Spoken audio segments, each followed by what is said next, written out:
Field marshal Asim Munir سے ملاقات کا ڈر، مودی کا ٹرمپ سے ملنے سے انکار۔ امریکن جریدے نے حقائق کو دنیا کے سامنے پیش کر دیا۔ جریدے کے مطابق بھارتی وزیر اعظم نے 17 جون کو امریکی صدر کی کھانے کی دعوت قبول کرنے سے انکار کیا۔ مودی کو خدشہ تھا کہ امریکن صدر Trump field marshal Asim Munir سے ملاقات نہ کروا دیں۔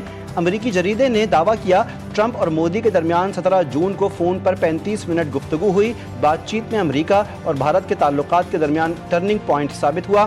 تناؤ بھری گفتگو کے بعد ہی امریکہ اور بھارت کے تعلقات میں تلخی آنا شروع ہوئی۔ مودی ٹرمپ سے ملے بغیر G7 اجلاس سے واپس چلے گئے۔ امریکہ اور بھارت میں تجارتی جنگ میں شدت، امریکی صدر کا ٹیرف کے معاملے پر بھارت کے ساتھ مذاکرات سے انکار۔ کہا جب تک روس سے تیل خریدنے کا معاملہ حل نہیں ہوتا بات چیت نہیں ہوگی۔ بھارت کی جوابی کارروائی، امریکہ سے میزائل اور اسلحہ خریدنے کا منصوبہ مؤخر کر دیا۔ مودی کا روس کے صدر پیوٹن سے ٹیلی فونک رابطہ، تعلقات مضبوط بنانے پر اتفاق۔ سیکیورٹی فورسز کا بڑا ایکشن، فتنہ ہندوستان کے خارجیوں کی افغان سرحد سے دراندازی کوشش ناکام، 33 خارجی مارے گئے۔ ISPR کے مطابق بھارتی حمایت یافتہ خارجیوں نے 7 اور 8 اگست کی رات دراندازی کی کوشش کی۔ سیکیورٹی فورسز نے جوب کے علاقے سمبازا میں خارجیوں کی نقل و حرکت کا پتہ لگایا۔ ہلاک خارجیوں کے قبضے سے بھاری مقدار میں اسلحہ، گولہ بارود، دھماکہ خیز مواد برآمد۔ صدر، وزیر اعظم، وزیر داخلہ، وزیر اعلیٰ پنجاب اور بلاول بھٹو کا سیکیورٹی فورسز کو خراج تحسین۔ وزیر اعظم نے کہا کہ دہشت گردوں کا انجام عبرتناک موت ہے۔ اسرائیلی سیکیورٹی کابینہ کا غزہ سٹی پر قبضے کا اشتعال انگیز منصوبہ، فیصلے کے خلاف دنیا یک زبان ہو گئی۔ اقوام متحدہ نے کہا منصوبہ عالمی عدالت کے فیصلے کے خلاف ہے۔ برطانوی وزیر اعظم کو مزید خون ریزی کا خدشہ، چین، ترکیہ، سعودی عرب، آسٹریلیا، یورپی یونین کا بھی شدید رد عمل۔ اسرائیلی منصوبہ ناقابل قبول قرار دے دیا۔ فلسطینی ایوان صدر نے کہا کہ معاملہ عالمی اداروں میں لے جائیں گے۔ اسرائیل کے مضبوط ترین اتحادی جرمنی کا بڑا اقدام، اسرائیل کو اسلحہ برآمد کرنے سے انکار۔ جرمن چانسلر فریڈرک مرز نے کہا کہ سمجھنا مشکل ہے کہ اسرائیلی فوج کارروائی کیسے اپنے مقاصد حاصل کرے گی۔ تاحکم ثانی حکومت اسرائیل کو کوئی بھی فوجی ہتھیار برآمد نہیں کرے گی جنہیں غزہ میں استعمال کیا جا سکتا ہے۔ فلسطینی ریاست کے قیام پر امریکہ برطانیہ میں اختلاف برقرار، فلسطینی ریاست کے معاملے پر امریکہ برطانیہ میں سفارتی بات چیت ہوگی۔ امریکی نائب صدر JD وینس نے کہا فلسطینی ریاست کا کوئی فعال حکومتی ڈھانچہ موجود نہیں، ہدف ہے حماس دوبارہ اسرائیلی شہروں پر قبضہ نہ کرے۔ جب تک اسرائیل کا غزہ پر قبضہ رہے گا امن ایک خواب ہی رہے گا۔ پاکستان کی غزہ شہر کا ناجائز کنٹرول حاصل کرنے کے منصوبے کی مذمت، وزیر اعظم نے کہا یہ فلسطینی عوام کے خلاف پہلے سے جاری تباہ کن جنگ میں خطرناک اضافے کے مترادف ہے۔ فوجی کارروائیوں کی یہ توسیع پہلے سے موجود انسانی بحران کو مزید بگاڑ دے گی۔ ترجمان دفتر خارجہ کے مطابق اسرائیل کے توسیع پسندانہ اقدامات علاقے کو کشیدگی کی طرف لے جائیں گے۔ پاکستان اسرائیل کو تسلیم نہیں کرتا اور فلسطینیوں پر مظالم کے دوران اسرائیل سے رابطوں کا سوال ہی پیدا نہیں ہوتا۔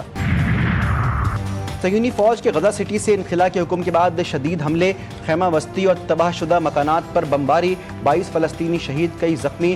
الدرج اور التفاح محلوں کے رہائشیوں کو انخلاء کے احکامات، بھوک کی شدت سے مزید 4 فلسطینی دم توڑ گئے، مجموعی تعداد 200 ہو گئی۔ تحریک انصاف و قومی اسمبلی میں بڑا جھٹکا، عمر ایوب اپوزیشن لیڈر کے عہدے سے فارغ، زرتاج گل اور احمد چٹھا کو بھی پارلیمانی عہدوں سے ہٹا دیا گیا۔ اپوزیشن لیڈر، پارلیمانی لیڈر اور ڈپٹی پارلیمانی لیڈر کے عہدے خالی۔ پارلیمانی قواعد کے مطابق اسپیکر نے ایوان کو PTI کے 7 ارکان کی نااہلی سے آگاہ کر دیا۔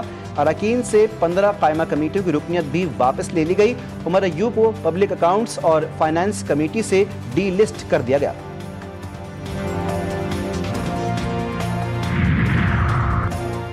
وزیر اعظم سے بلاول بھٹو کی وفد کے ہمراہ ملاقات، سیاسی اور امن و امان کی صورتحال پر مشاورت۔ ذرائع کے مطابق ملاقات میں پیپلز پارٹی اور مسلم لیگ نون کے شراکت اقتدار کے حوالے سے معاملات پر گفتگو ہوئی۔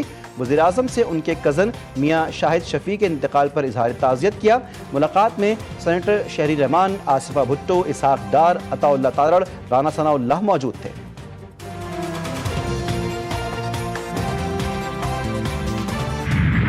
اصل بات ہے فیلڈ مارشل صاحب جنرل عاصم منیر صاحب، جنہوں نے اتنی عزت دی بزنس کمیونٹی کو، جنہوں نے ہماری اس بات کو سمجھا، جنہوں نے اس پہ پرمپٹ ایکشن لیا، اور جن کے کہنے پہ الحمدللہ آج بزنس کمیونٹی واپس خوشحالی کی طرف ہے اور اچھی طریقے۔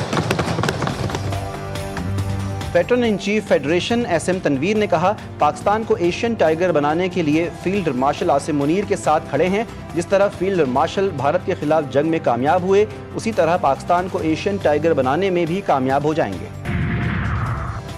بورے والا میں ڈاکوؤں کی ڈکیتی مزاحمت پر باپ اور اس کی 2 کمسن بیٹیوں پر فائرنگ، شدید زخمی. تشویشناک حالت میں اسپتال منتقل، ملزمان لاکھوں روپے نقدی اور قیمتی زیورات لوٹ کر فرار. منڈی بہاؤالدین میں شوہر اپنی بیوی اور ایک اور شخص کو قتل کر کے فرار. پولیس کے مطابق ملزم مقتول کے گھر میں ملازمت کرتا تھا اور واقعے کی ساری وجہ تاحال معلوم نہیں ہو سکی. ٹھٹہ بائی پاس کے قریب ٹرالر اور موٹر سائیکل میں ٹکر، 3 نوجوان جاں بحق، ٹرالر ڈرائیور فرار.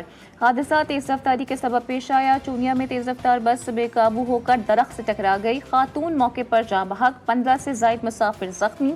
ریسکیو ذرائع کے مطابق حادثہ ڈرائیور کی غفلت کی وجہ سے پیش آیا. بس ڈرائیور کے بجائے شاگرد چلا رہا تھا.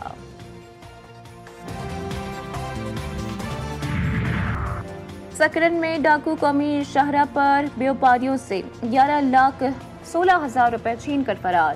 متاثرہ بیوپاری نے تھانے پہنچ کر واقعے کی رپورٹ درج کروائی.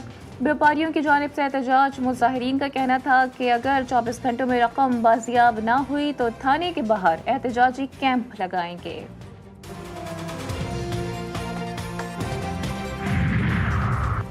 پاک پتن میں خاتون کو فصل کی کاشت کی اجرت مانگنا مہنگا پڑ گیا. زمیندار نے نشے کی حالت میں خاتون کو ساتھیوں کے ہمراہ شدید تشدد کا نشانہ بنا ڈالا.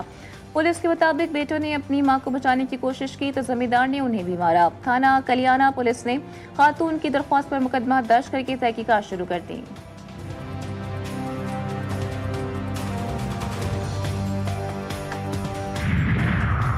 پنڈی بھٹیاں کے نواحی علاقے کالی کی منڈی میں پاسکو کی غفلت کے باعث لاکھوں روپے کی گندم خراب.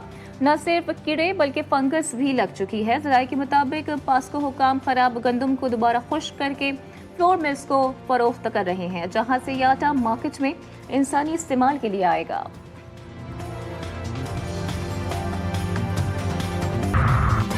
اور عظیم صوفی بزرگ شاہ عبداللطیف بھٹائی کے 282ویں عرس کی تقریبات کا آغاز. ملک بھر سے زائرین کی آمد جاری. سندھ حکومت نے عرس کی مناسبت سے آج عام تعطیل کا اعلان کر رکھا ہے.